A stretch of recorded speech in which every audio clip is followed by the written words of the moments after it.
Now to our KOLR10 investigation at 10 on the rising cost of prescription drugs. Last night, perhaps you saw, we shared with you the story of one local woman who has a struggle to pay for her life-saving drugs. And also we shared about some resources available locally to help combat the cost. And tonight we explore the business angles, how companies balance profit and coverage to attract and retain employees.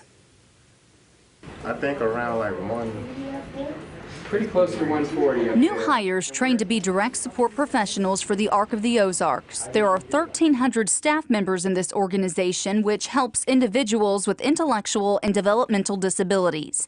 The turnover rate is high. We have to take a good hard look at what we can afford to do, and at the same time be able to pay them enough that we can have good retention. CEO and President Michael Powers says hitting the bottom line and providing good health coverage can be challenging.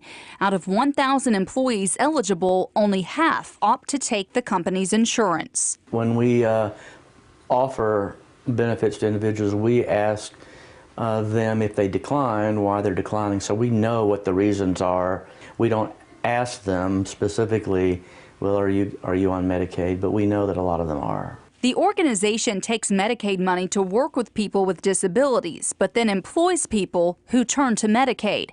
It's lobbying for more competitive pay. And while it's at the mercy of lawmakers, when you're a small company, you are really at the mercy of the, which plan can you get. The larger your company is, now they want your business, and so the rates per person begin to decrease. There's a lot more, financial drain on small companies when it comes to providing medical care for your employees. Founder of the Drew Lewis Foundation, Amy Blancett, takes the approach of being transparent with employees. We sat down and looked at, for those who receive insurance, what did the rise mean? And for our bottom line, now all of a sudden 12% has to magically come from somewhere. And so how do we then as a team address that? Educating employees on how to stay healthy also keeps costs down. We talked so much about the medical system being so expensive because there isn't money in prevention. How do we work with staff in order for them to not need the blood pressure medication? Obesity is a big issue. We have all these comorbidities that go along with it.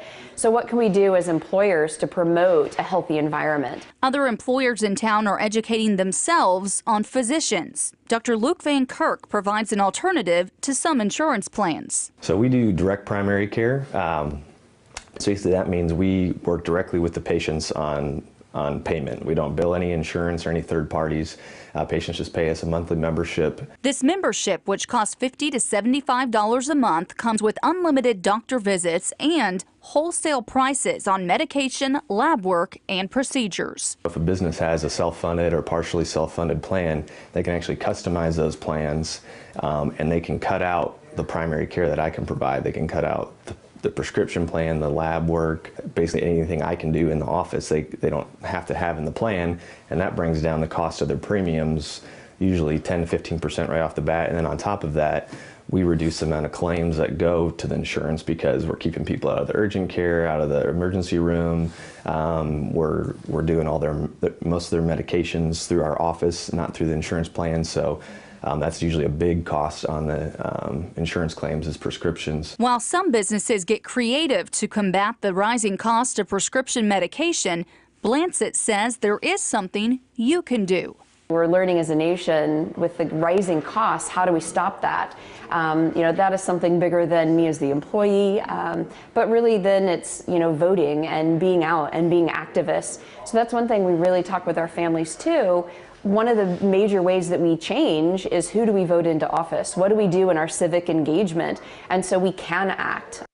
Well, Heather, hearing about the hard choices business leaders make when determining how much they can afford to spend on employee health insurance gives us a bit of a different perspective on this issue than normal. Yeah, that's right. I was really struck by the number of people who actually opt out of medical coverage with their employer because they think that they can find a cheaper option. But Brian, businesses are still just one part of the equation for lowering drug prices. Politicians play a role as well. Exactly, Heather. And tomorrow night we'll hear from several of our state lawmakers about their efforts to bring prescription price relief to Missourians. Okay, looking forward to it. David?